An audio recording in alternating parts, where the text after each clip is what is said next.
Imagine a bustling marketplace in ancient India. 2,500 years ago. Voices clash, priests chant, and philosophers argue over whose God holds the ultimate truth. It's a world where picking the wrong faith could cost you your family, your community, even your life. Now picture a young prince, Siddhartha, watching this chaos unfold. He sees people suffering, not just from hunger or hardship, but from the weight of choosing the right path in a sea of competing beliefs. Then, he does something no one expects. Instead of joining the shouting match, he steps forward with a quiet, radical idea. What if you didn't have to abandon your faith to find peace? What if I offered you tools to deepen the beliefs you already hold? That prince became the Buddha, and his revolutionary approach changed the world forever. In a time when religions built walls, he built bridges that still stand today. Even here in America, where we navigate our own divides. Whether you're a Christian in Chicago, a Muslim in Michigan, or someone searching for meaning in Silicon Valley, Buddhist wisdom offers something extraordinary. A way to honor your faith while exploring universal tools for peace and compassion. In the next 10 minutes, we'll uncover how Buddhism's embrace of all faiths transformed ancient societies, how it's shaping our world today, and how you can apply its timeless wisdom to find common ground in a divided America. So, let's step into this story together, because it's not just about a philosophy from long ago, it's about hope and healing for all of us. Right now.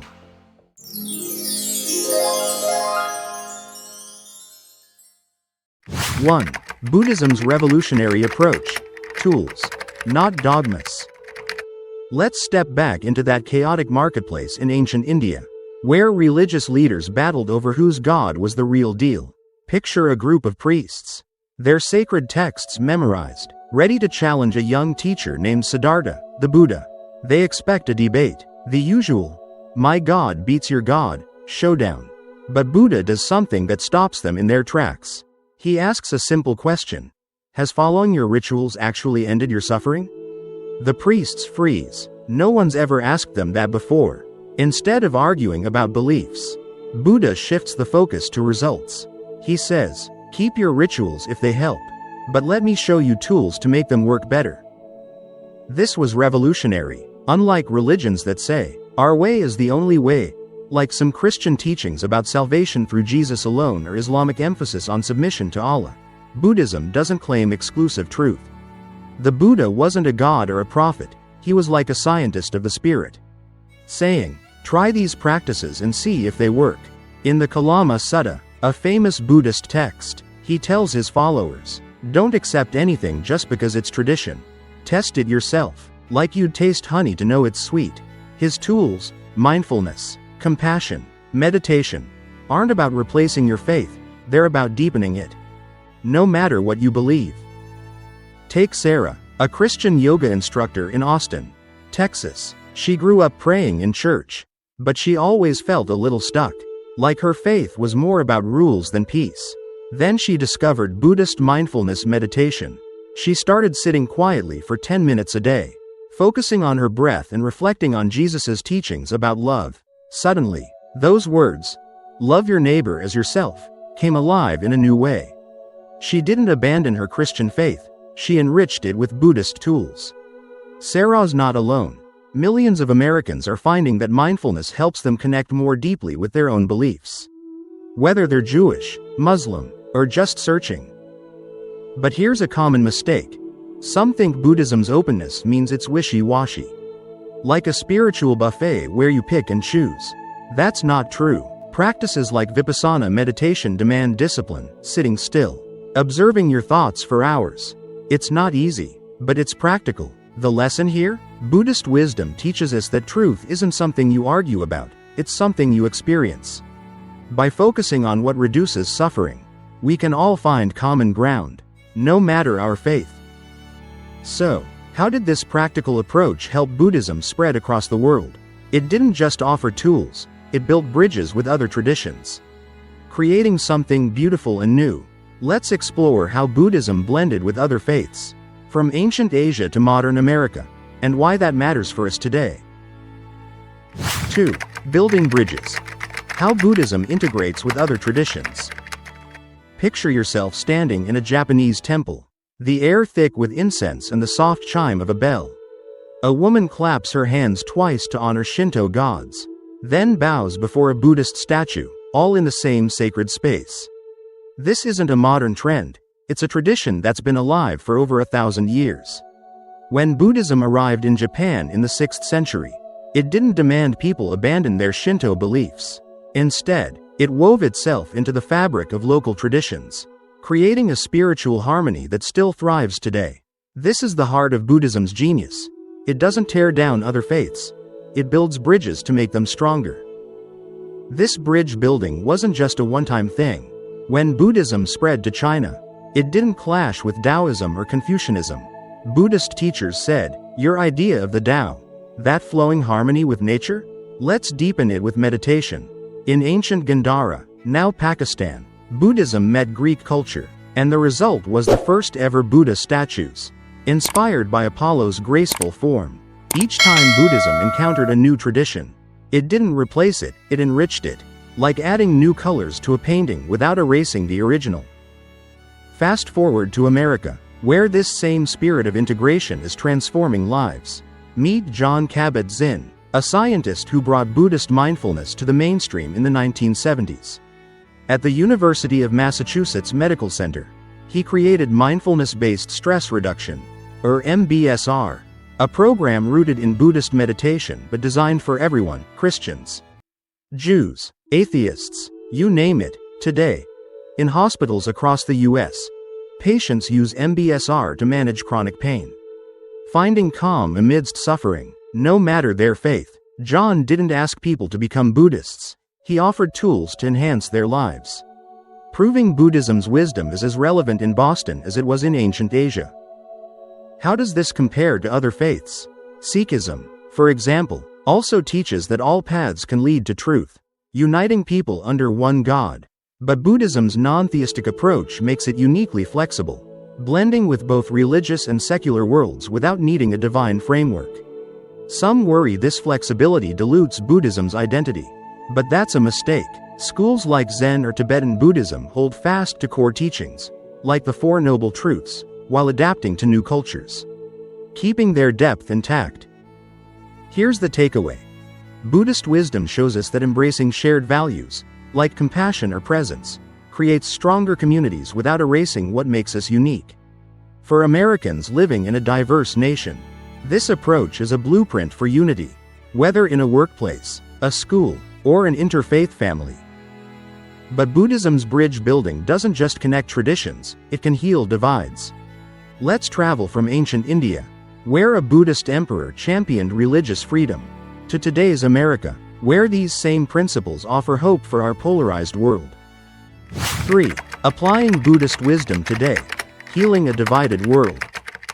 Let's journey to ancient India, 3rd century BCE, where Emperor Ashoka, once a fierce warrior, stands before a stone pillar, carving words that would echo through history. After embracing Buddhism, he did something unheard of.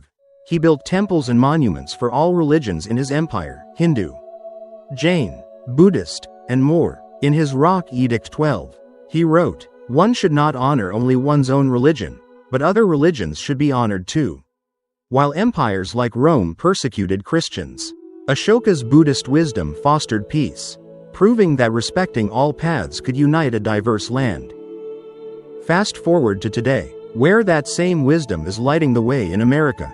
In 2018, the Dalai Lama met with Christian, Muslim, and Hindu leaders in India, urging them to find common ground in compassion. Inspired by his words, a Chicago interfaith group launched a project where people of all faiths volunteered together at food banks, building bridges through shared service. One volunteer, Maria, a Catholic, said Buddhist compassion meditation helped her see her Muslim neighbors not as different, but as partners in kindness. In a country where political and religious divides, like debates over religious freedom or cultural identity, can feel overwhelming, these small acts show Buddhism's power to heal. Contrast this with modern movements that push one faith above others, like religious nationalism in some American communities. These approaches often deepen divides, demanding loyalty to a single truth. Buddhism's non-theistic lens, focusing on universal experiences like suffering and compassion, offers a different path, but here's a common mistake. Some think interfaith dialogue means watering down your beliefs. Not so. Buddhist practices, like mindfulness, deepen your faith by helping you live it more fully, whether you're praying in a church or reflecting in a mosque. So, how can you apply this wisdom? Try these 3 steps. First, spend 5 minutes a day practicing mindfulness. Sit quietly, focus on your breath, and notice your thoughts without judgment. Second, ask a friend from another faith, what practice brings you peace? Listen to their story. Third, reflect on a value your tradition shares with others, like kindness or love, and act on it. Maybe volunteer or help a neighbor. The takeaway? Buddhist wisdom teaches us that focusing on shared practices, not competing beliefs, builds peace in our hearts and our communities.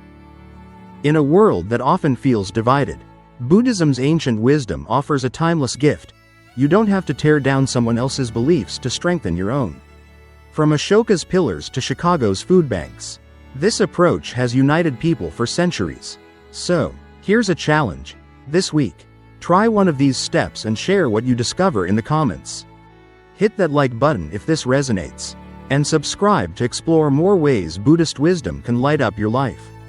Stay curious, stay kind, and let's build a more compassionate America together.